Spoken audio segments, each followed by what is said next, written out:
Bueno, muchas gracias. Yo no tengo tan ordenado lo que quiero decir y además he tomado notas a partir de algunos comentarios hechos por Rosa María y por Juan, pero voy a hacer lo posible por ceñirme al orden que tenemos, aunque me va a costar un poco.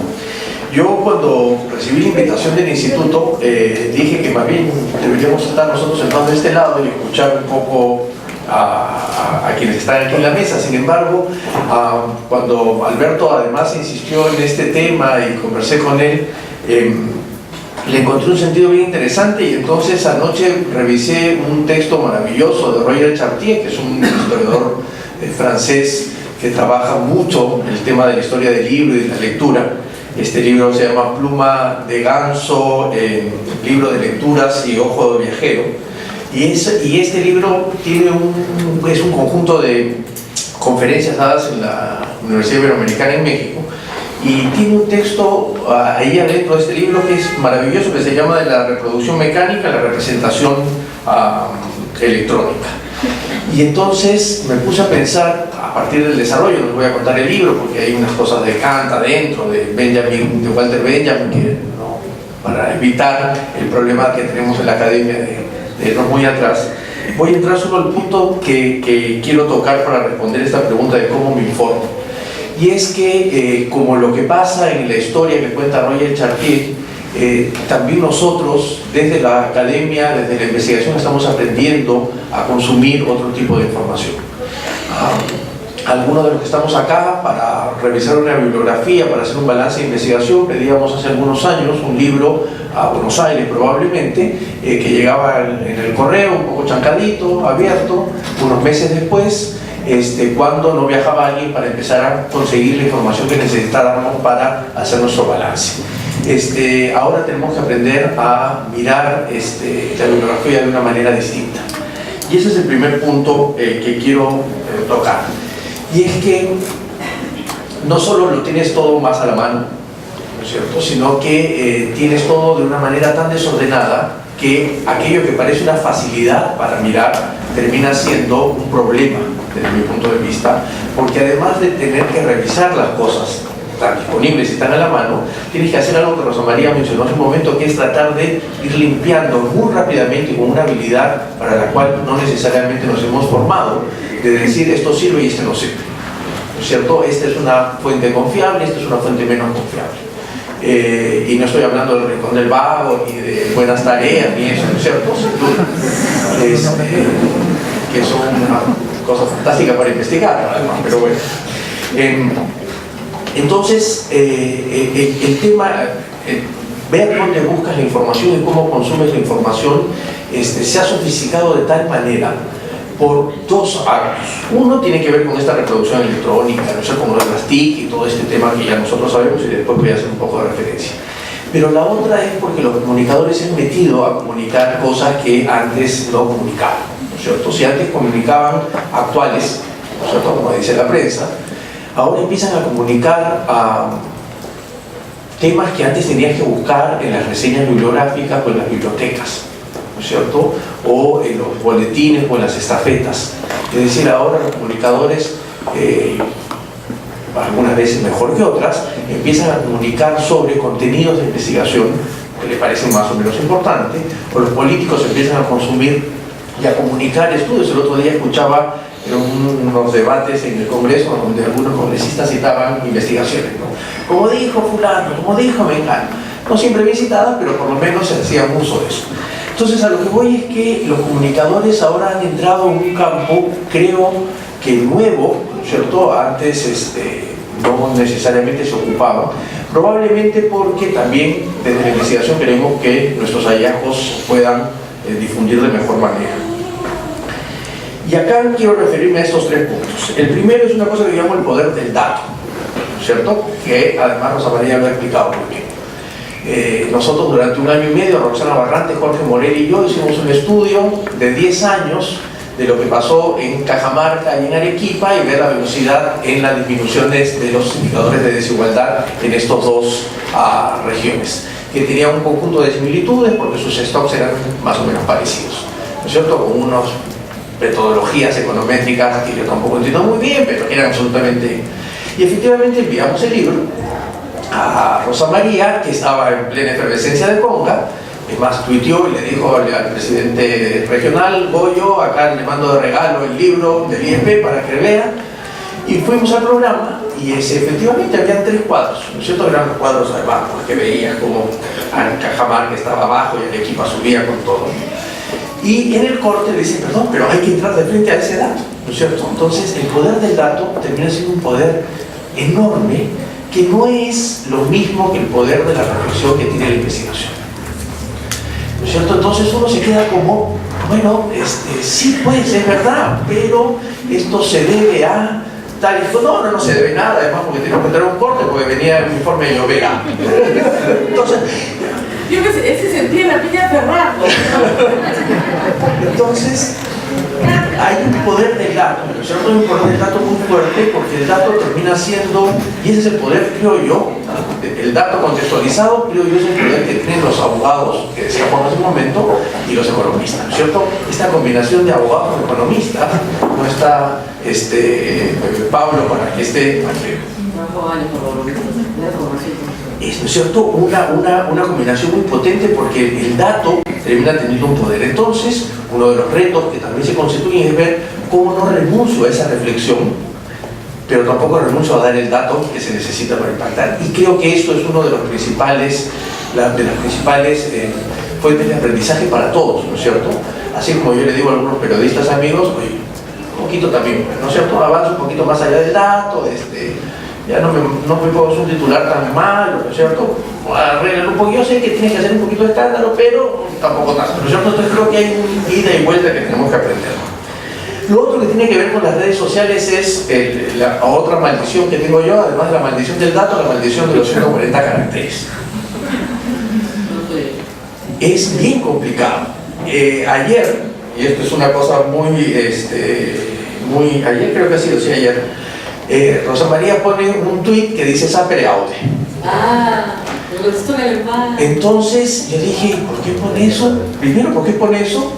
Y lo suelta a sus 500.000 seguidores o más. Claro, si uno veía los tuits de atrás sabía a qué se refería. Y entonces alguien que la sigue me pregunta y me dice, ¿qué es Sapere Aude? ¿No es cierto? Entonces yo digo, bueno, ¿cómo explicas esto en 140? Es imposible. Entonces lo que hice fue responder con una ironía, ya para todos, le respondo a Rosa María y le contesto en alemán del lugar donde sale eso, que es el libro de Kant sobre qué es la ilustración, ¿no? Was ist Aufklärung? Entonces era Kant. Kant. Entonces contesta eso. Claro, eso fue un chiste probablemente entre nosotros y alguna gente que pudo observar el asunto, pero era imposible poder responder a esta persona que ya me había escrito rebotando un tuit de Rosa María que era Sapere Aude. Y se lo dejo como tarea, no lo voy a decir. Y eso me hace acordar a que también nos es muy complicado, sin duda, comunicar en 140 caracteres, pero también es muy complicado preguntar en 140 caracteres. Yo más o menos sigo el Twitter y veo que gente a veces me hace preguntas directas, ¿no? Me dice, ¿cómo hago para que mis alumnos aprendan? Entonces eso no puedes preguntar en un Twitter, ¿no es cierto? Es imposible porque no le voy a poder responder. Entonces, claro, ahí mandas un link de algún lugar, si te lo tienes a la mano, te acuerdas para poder hacerlo, ¿no? Entonces, la maldición de los 140 caracteres es la imposibilidad que tenemos para responder, pero también es la imposibilidad que tienen a veces para preguntar, incluyendo periodistas, ¿cierto? Algunos que me hacen una pregunta y me dicen, ¿usted cree que la ley de reforma magisterial va a solucionar el problema de los docentes? Sí, anda a la librería del IEP y compra 2 libros, ¿no es cierto? No te voy a, es imposible que te pueda responder eso. Y lo tercero, que es cómo se genera un espacio nuevo, que creo que sí es interesante de explotar, una comunidad nueva, que antes era más agremiada, ¿no es cierto?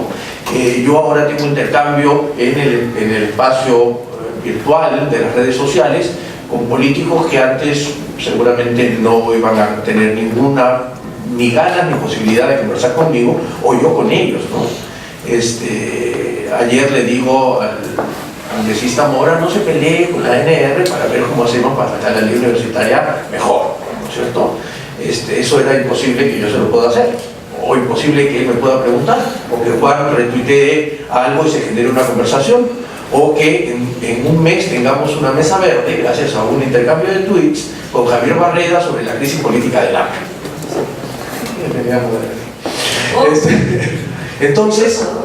Entonces va a haber, hay un espacio de comunidad, creo, importante que se está generando a partir de estos vínculos que se empiezan a establecer entre la academia, entre la política, entre los medios de comunicación, por estas razones que les comentaba hace un momento.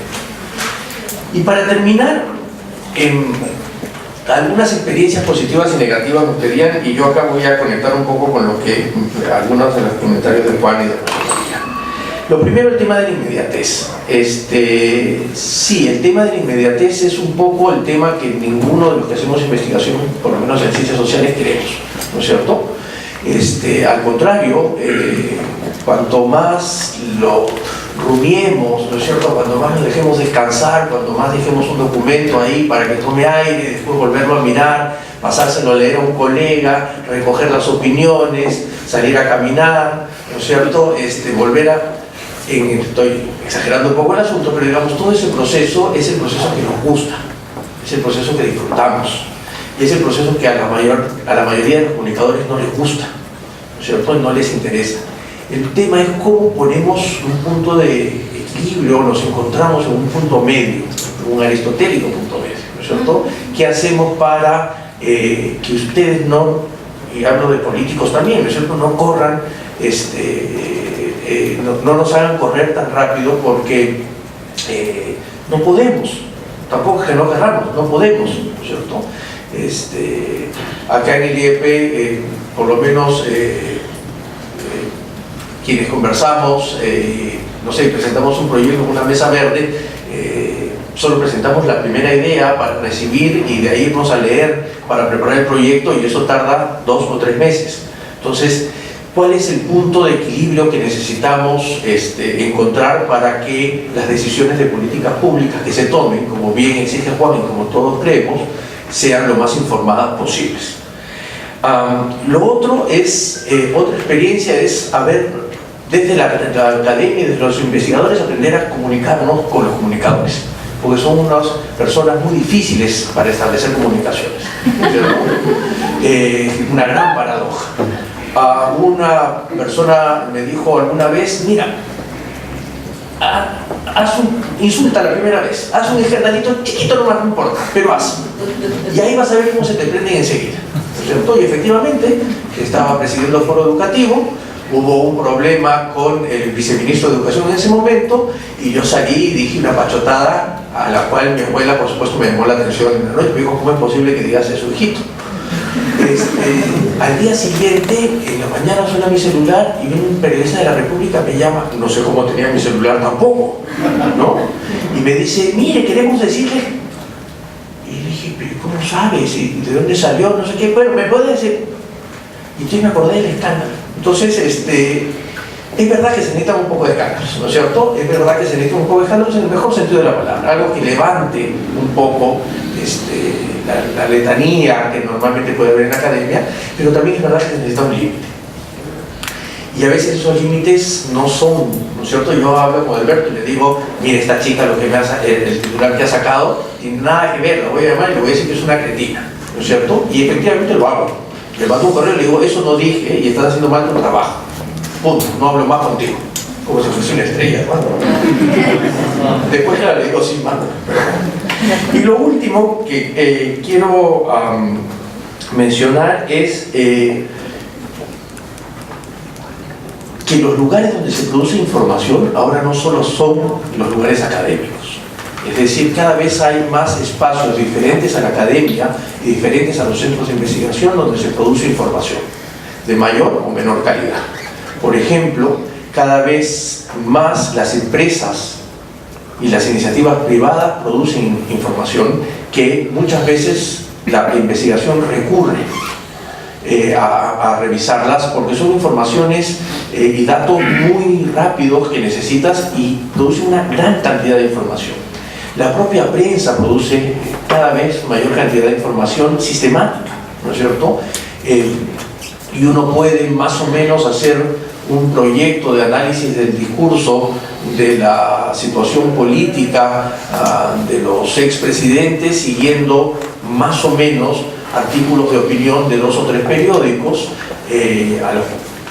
y ir armando un poco el análisis del discurso, cosa que normalmente ha sido una actividad tradicional de quienes hacen investigación en discurso, pero que ahora se vuelve no solo más accesible, sino una fuente más o menos válida de información, o para criticarla o para aceptarla. Entonces, la tercera idea que quería compartir con ustedes es que así como todos exigen de los think tanks o de los centros de investigación que produzcan cierto tipo de información, les digo que ustedes también producen información y también producen algún tipo de conocimiento, más o menos científico, y ahí podríamos quedarnos en discusiones epistemológicas, más o menos rigurosos, pero hay información que muchas veces intercambiamos entre todos y que creo que es absolutamente válido. Yo quiero terminar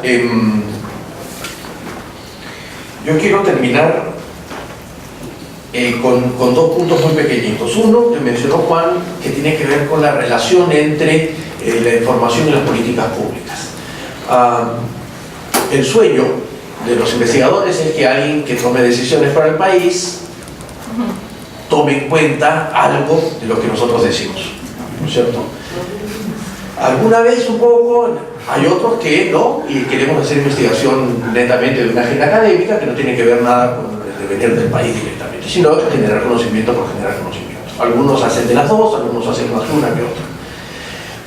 Y es verdad que nosotros, y esto es un mea culpa para los centros de investigación, tenemos que incluir en nuestras propias agendas de investigación el gran halo político que se necesita para poder contextualizar mejor nuestros trabajos. Y entonces puedo escribir sobre, no sé, ahora que estamos haciendo un trabajo con un colega aquí en el instituto, con Jorge Aragón, sobre quiénes son los nuevos congresistas, ¿no es cierto? Sus historias, sus de vida, sus trayectorias. Y entonces, eso de ahí, que es un interés normalmente académico, tiempo. Un interés académico se puede inclusive volver un asunto muy de noticias, ¿no es cierto? Termino con esta anécdota de este tema, y eso es lo que quiero decir con el tema de ver cómo nos relacionamos también con la parte política. Le conté a Daniel Llovera que estábamos empezando este proyecto y me dijo, pásame los datos de quiénes son los nuevos congresistas y de dónde vienen, y le dije, pero yo los voy a tener como en un año. Porque necesito hacer 15 entrevistas. Entonces me dijo, ya, gracias Ricardo. Entonces hay inmediateces que sirven, hay inmediateces que te generan algún problema, pero es verdad que hay un valor también en la investigación y la academia, que en el momento en el que creo busquemos el equilibrio con la comunicación vamos a poder lograr mejores y más sólidas formas de relacionarnos unos con otros, ¿no?